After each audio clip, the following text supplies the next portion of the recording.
को जगा रहे हैं, सनातन को हिंदू नतबते एक रहेगा तो छेप रहेगा। भगवान ने जात बना के नहीं भेजी है, वर्ण बनी है।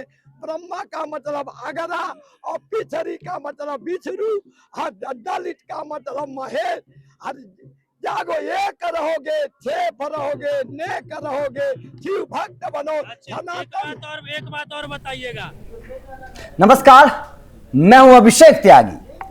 बिहार में नीतीश कुमार ने 10वीं बार मुख्यमंत्री की शपथ ले ली है।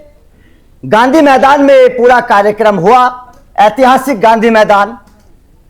लेकिन इसी गांधी मैदान में नीतीश कुमार की शपथ के दौरान उत्तर प्रदेश के कुछ लोग पहुंचे। अब ये लोग इसलिए भी अहमियत रखते हैं क्योंकि बिहार के चुनाव में योगी आदित्यनाथ का जलवा जिस तरीके से देखने को मिला, जहां जहां योगी गए वहां वहां भगवा लहराया।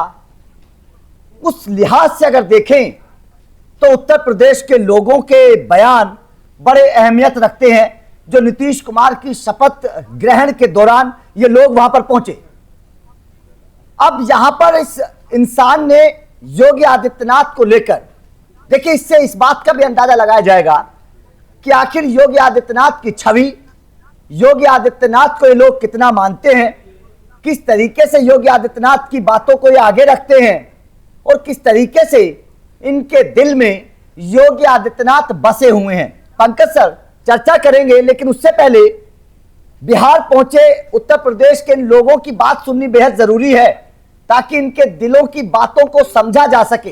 तो चलिए एक बार सुनते हैं कि नीतीश कुमार की शपथ ग्रहण में पहुंचे इन लोगों ने आखिर योगी के लिए क्या कहा। उधर देखिए। रामचंद्र की तमन्ना हमारी है, जरा देर तक ठहरो राम।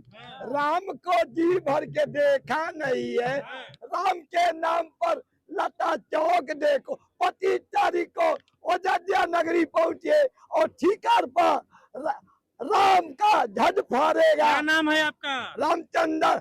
कहाँ घर है? देवरिया। देवरिया से आए हैं? हाँ। यूपी से।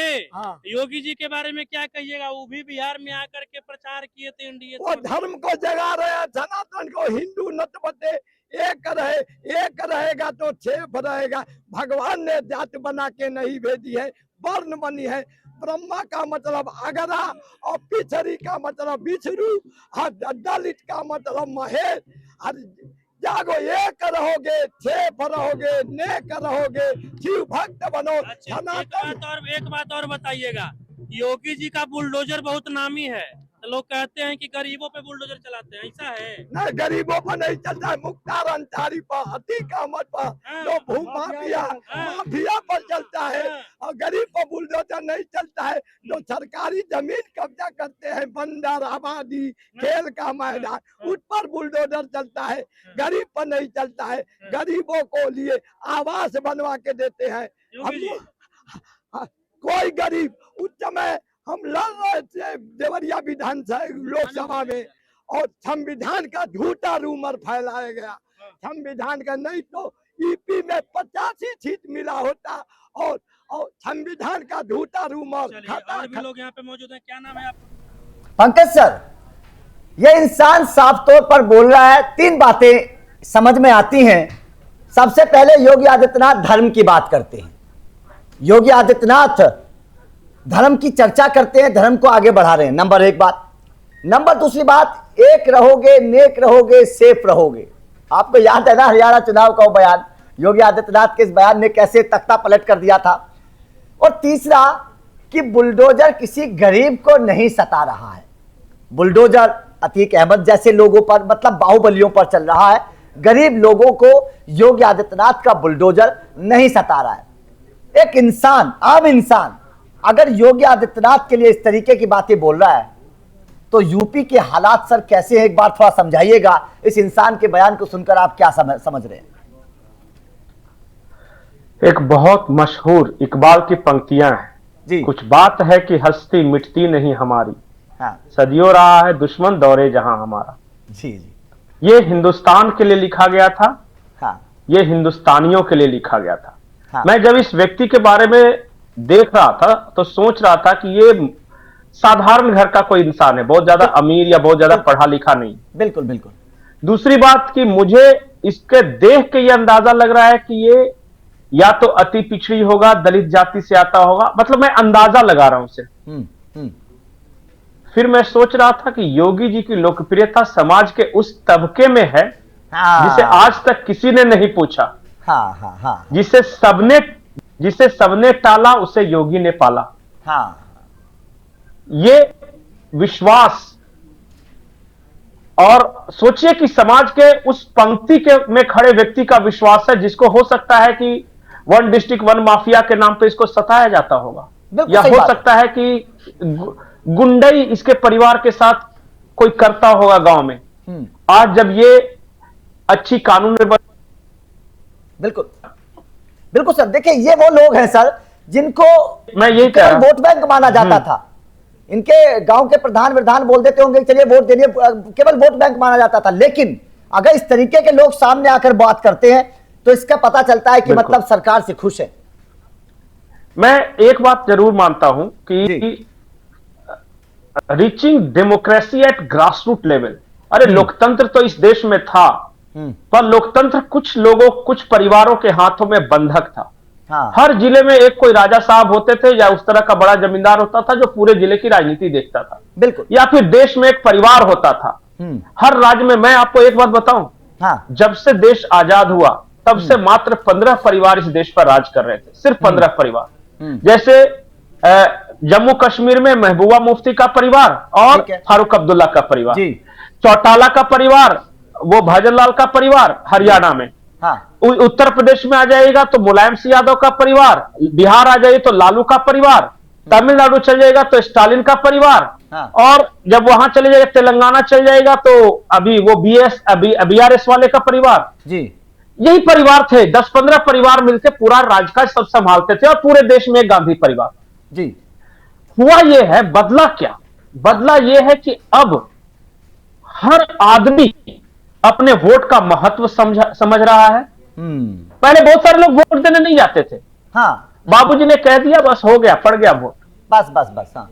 आज क्या है कि किसी भी दलित से गरीब व्यक्ति से जाकर पूछे, वो वोट का महत्व जानता है। और जब मैं इन लोगों की आंखों में योगी जी के लिए श्रद्धा देखता हूं ना, तब इस लोकतंत्र को नमन करने का मन करता है कि ये है असली लोकतंत्र। नहीं तो बड़े लोगों के लिए लोकतंत्र तो एक खिलौना था, गोटियां जाति में लड़ाकर, प्रांत में बांटकर, भाषा के नाम पे विवाद खड़ा कर। लेकिन पहली बार कोई एक नेता है जो कह रहा है कि एक रहोगे तो नेक रहोगे, बिल्कुल सही, बटोगे तो कटोगे। पहली बार कोई एक ऐसा नेता है।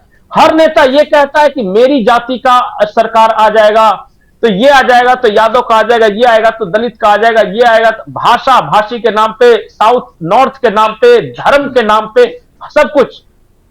योगी जी ने अपनी योजनाओं के माध्यम से इन लोगों को सशक्त किया है। बिल्कुल। इस बात को आप अभी नहीं समझ में आएगा जब इस गांव के सबसे गरीब आदमी को खड़ा होकर मैं जब योगी मोदी का नाम लेते देखता हूं तो मैं ये सोचता हूं कि क्या इनको कोई पूछता था? ये गरीब का जाप करने से गरीबी दूर नहीं होती, गरीबों के लिए काम करने से गरीबी दूर होती है। मैं हमेशा एक बात की आपत्ति जताता हूं कि योगी को सिर्फ हिंदुत्व, सनातन या जय श्री राम इस दायरे में बांध के मत रखिए। योगी को यह समझिए कि देवरिया जैसे जिले का किसी गांव का रहने वाला बुजुर्ग आदमी दूर चलकर पटना आया है और वो इस बात से लेकर गर्व से भरा हुआ है कि 25 तारीख को मेरे रामलला के जन्मभूमि पे भगवा ध्वज लहराया जाएगा। ये उसको काम समझिए। बिल्कुल। ये नहीं समझ सकेंगे जो पढ़े लिखे लोग हैं ना, जो ओ माय डार्लिंग चलो पिज्जा खाते हैं, उसको नहीं समझ में आएगा कि अयोध्या में भगवा ध्वज जब लहराएगा तो इसका मतलब क्या है। नहीं समझ में आएगा। इन लोगों के समझ में नहीं आएगा कि तमिल और वाराणसी संगम क्यों हो रहा है। इन लोगों को नहीं समझ में आएगा कि रामेश्वरम में पैदा लिए हुए एक तमिल व्यक्ति के मन में गंगा के प्रति इतनी श्रद्धा क्यों है, वो नहीं समझ पाएगा। ये गांव के लोगों को समझ में आता है। बिल्कुल सही, बिल्कुल सही। आपको बिल्कुल नहीं पता चलेगा जब आप गांव में जाइएगा। तो जब हमने देखा है जब बद्रीनाथ आश्रम आते हैं, बद्रीनाथ धाम देखने आते हैं जब दक्षिण भारत के लोग, तो आखिर कौन सी ऐसी अद्भुत शक्ति है जो बांध रही है उन्हें? ये सनातन की शक्ति, ये भाव ही तो है जो इस देश को एक रखे हुए है। जिस दिन ये भावना खत्म हो गई ना कि मेरी भारत माता, मेरी मातृभूमि, ये भाव खत्म हो गया ना, मेरा धर्म, मेरा सनातन, ये जिस दिन खत्म हो गया तो हम पत्थर हैं। रामधारी से दिनकर की एक लाइन है कि जिसे नहीं निज जाति और निज देश का अभिमान है, वह मनुष्य नहीं निरा पत्थर समान है। बिल्कुल। यहां जाति मतलब कास्ट नहीं है, यहां जाति मतलब कास्ट नहीं है। जिसको अपने मानव देश बोलते हैं अंग्रेजी में, तो जिसको अपने मानव होने पे गर्व ना हो, हाँ। मानव धर्म होने पे गर्व ना हो, और जिससे अपने देश पे गर्व नहीं हो, वो पत्थर है, उसको कोई मतलब नहीं। वो रुपया कमाने वाली ऐसी मशीन है जिसको आप इंसान नहीं मान सकते। वो आज यहां है, कल इंग्लैंड में भी रह जाएगा और अमेरिका में रहेगा, उसके लिए कोई फर्क नहीं पड़ता। लेकिन इस जैसे लोगों के लिए जो बोल रहा है ना, इनके जैसे लोगों के लिए योगी का होना आवश्यक है। अमीर लोगों के लिए योगी जरूरी नहीं है, लेकिन गांव का जो सबसे गरीब है, जो टूटी फूस की झोपड़ी में रहा करता था, जिसका पक्का मकान बन गया, जिसने लकड़ियां चुन के लाता था, जो खाना बनाता था, आज उसको गैस सिलेंडर मिल गया, जिससे पीने के पानी के लिए 2 किलोमीटर चलना पड़ता था उसके घर की बहू बेटियों को, उसको अगर नल से जल मिल गया, तब उससे जाके पूछिए कि योगी क्या चीज है। बिल्कुल सही बात है, वो जवाब देगा आपको। ऐसे में कितना भी तर्क देके समझा सकूं ना, योगी एक सिर्फ इंसान नहीं, वो प्रतीक है हर उस चीज का जो कि कमजोरों को मिला है। जिस देश में 80% आबादी को सिर्फ, अरे तुम दलित हो तो तुम वोट बैंक हो, तुम फलाने पिछड़ी जाति हो तो तुम ये हो, नहीं, जिसको कुछ नहीं मिला उसको मिला, ये है योगी। बिल्कुल सही बात है सर, ये बात नहीं तो ऐसा मैं एक बात बताऊं जी, एक बात बताओ, योगी का ऐसा तो है नहीं कि बहुत बड़ा पहलवान है, बहुत बड़ा चार्मिंग पर्सनालिटी है या कुछ ये है। बिल्कुल, योगी ने वो कर दिखाया जिसको उत्तर प्रदेश ढूंढ रहा था, कानून व्यवस्था, अच्छी कानून व्यवस्था, उत्तर प्रदेश का पुराना गौरव, उत्तर प्रदेश के धर्म तीर्थों का फिर से एक बार पुनर्निर्माण। बिल्कुल सही बात। उत्तर प्रदेश में सनातन का पताका, जात पात की करो विदाई, हिंदू हिंदू भाई भाई, ये भावना नहीं समझ में आएगी शहर के लोगों को। ये भावना गांव के लोगों से जाके पूछिए कि जात पात की करो विदाई का मतलब क्या होता है, फिर वो कहेंगे बाबू चीज तो बड़ा बढ़िया बोला है। बिल्कुल सही बात, बिल्कुल सही बात।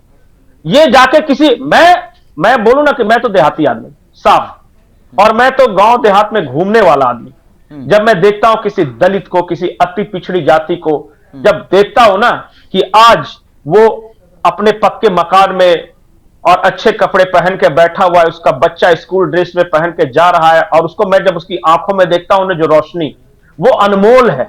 वो नहीं समझ में आएगा आपको कि गरीबी कितना बड़ा अभिशाप होता है। जिसने उससे निकाला है ना, वो सही में भगवान है इन लोगों के लिए।